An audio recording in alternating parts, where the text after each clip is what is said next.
Assalamualaikum warahmatullahi wabarakatuh. We are from Group 1. Today's week we were doing experiment 5, Bernoulli experiment.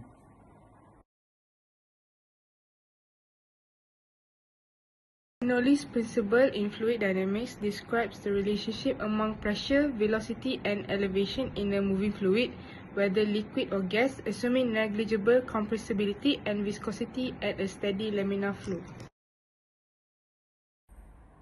Bernoulli's theorem assumes that the flow is frictionless, steady, and incompressible. These assumptions are also based on the laws of conservation of mass and energy. Thus, the input mass and energy for a given control volume are equal to the output mass and energy. Q in equal to Q out, energy in equal to energy out.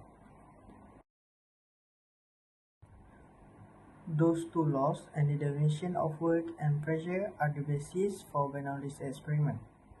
M can be expressed as follows for any 2 points located on the same streamline on the flow. The equation as below.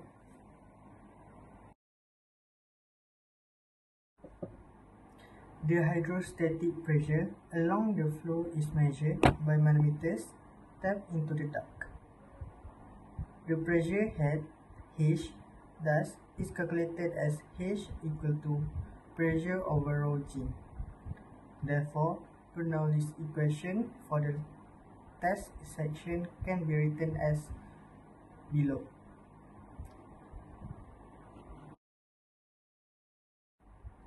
Next, the mass flow rate is constant in closed system, which means mass 1 equal to mass 2.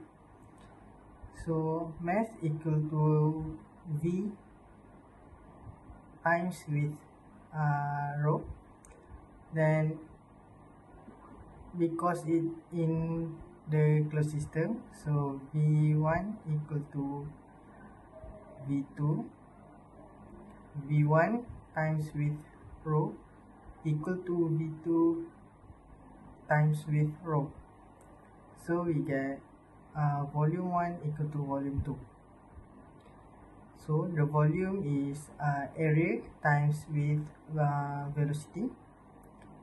So area times with velocity is a constant.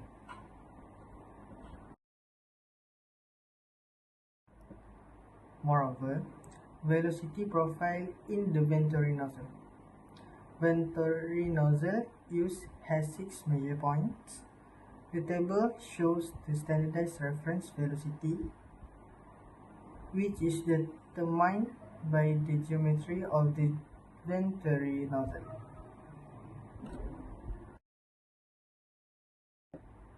At a constant flow, the initial value for the calculation of theoretical velocities is given by velocities equal to volume over area. The velocity is then multiplied by the value for velocity average.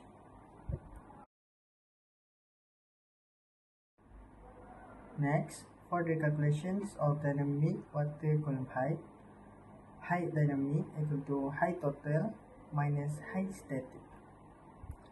Then the velocity W was calculated from measured dynamic pressure component using the formula velocities equal to square root of 2 times with the pressure difference dynamic over rho.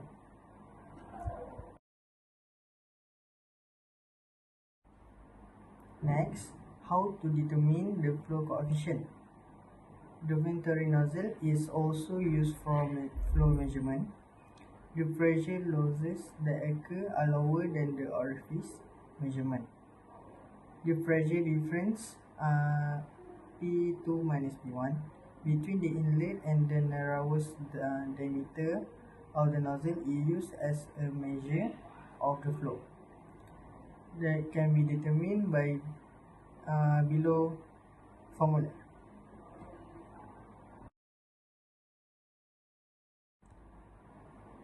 K Kv value can be determined from the pressure loss P at on-flow using the following equation. This is the experimental setup for this experiment. First we have info panel, then we have water inlet, 7 tube manometer, measuring probe, outlet valve, venturi, and at the top we have bleed valve and overflow. Step 1. Switch on main switch and pump. Step 2. Open the control outlet valve slowly until maximum level to remove air in the pipe system. Step 3. Slowly open the black cap valve on top of the manometer to release all bubble in the system, then close the black valve. Step 4. Close the control valve and the pump. Step 5. Slowly open the white valve until 80 to 100 mm. Step 6. Switch on the pump again. Step 7. Slowly open the control outlet valve until level of manometer in P1, reach maximum, and P3 at minimum level. Step 8. Take the reading at manometer for P static and P total for point P1, P2, P3, P4, P5 and P6. Simultaneously record the volume water collect at the tank for each point with the time. Step 9. Adjust the outlet valve by reducing the flow to determine another reading. Step 10. Repeat step 7 to 9. As you can see, these are the results that we get during the experiment.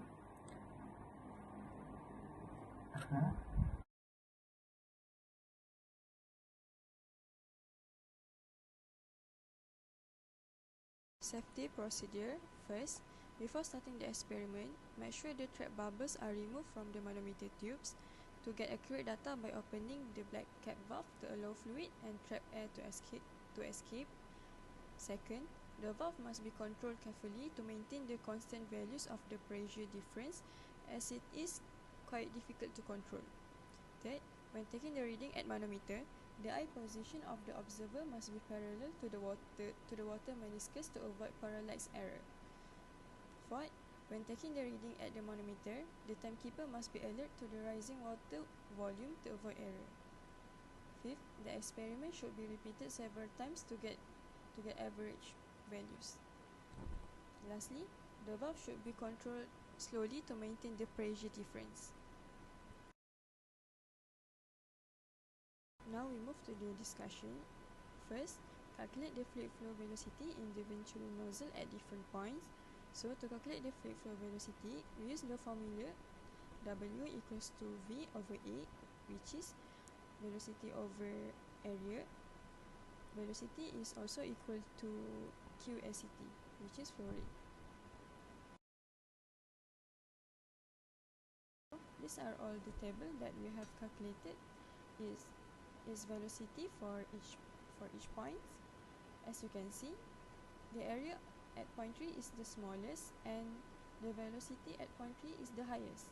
So here we can conclude that the lower the area, the higher the velocity.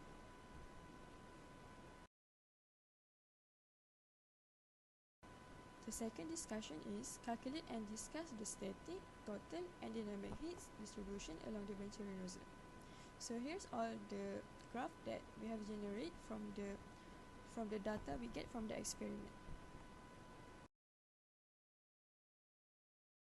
From all the graph obtained, we can observe that in the pipe 3, we have the lowest static pressure for all 5 attempts. This is because of the smallest cross-sectional area in point 3. High velocity of fluid at the point 3 is due to the small cross-sectional area. Based on the Bernoulli equation, increase of velocity of fluid will result in the rise of dynamic pressure, and since the sum of static and dynamic pressure is constant, the static pressure drops. Because of that, measuring at point 3 create the highest dynamic pressure but lowest static pressure. We move to the last discussion. Calculate the flow coefficient at different fluid flow rates. For this calculation, we use the formula Kv equals to V times square root P over delta P, or V over square root G times delta H, whereas V is equal to Q. Q is the Q that we got from the experiment, and delta H is the height difference between the inlet and narrowest diameter of the nozzle. A higher flow coefficient indicates that a larger amount of fluid is able to pass through the venturi nozzle with given pressure drops. This explains why the flow coefficient is higher when the Q is higher.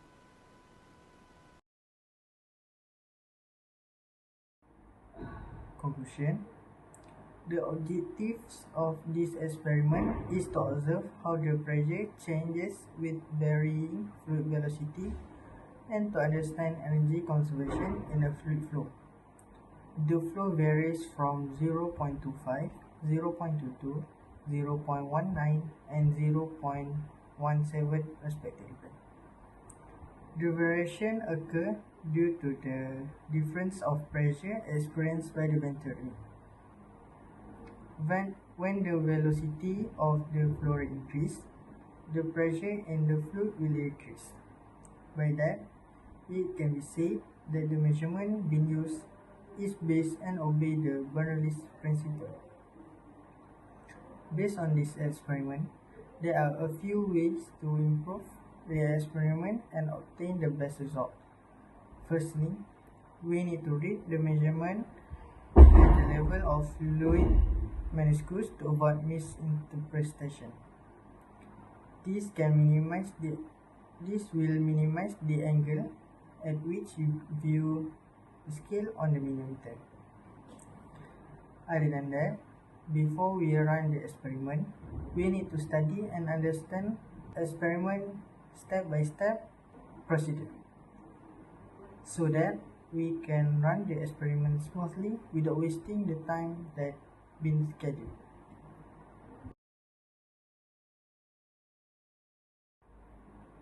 Last but not least, we should use digital tools to measure some specific measurements such as time. We can use the digital stopwatch instead of using a regular watch to reduce the misinterpretation of human readings so that we can get more accurate data that lead to more accurate calculations.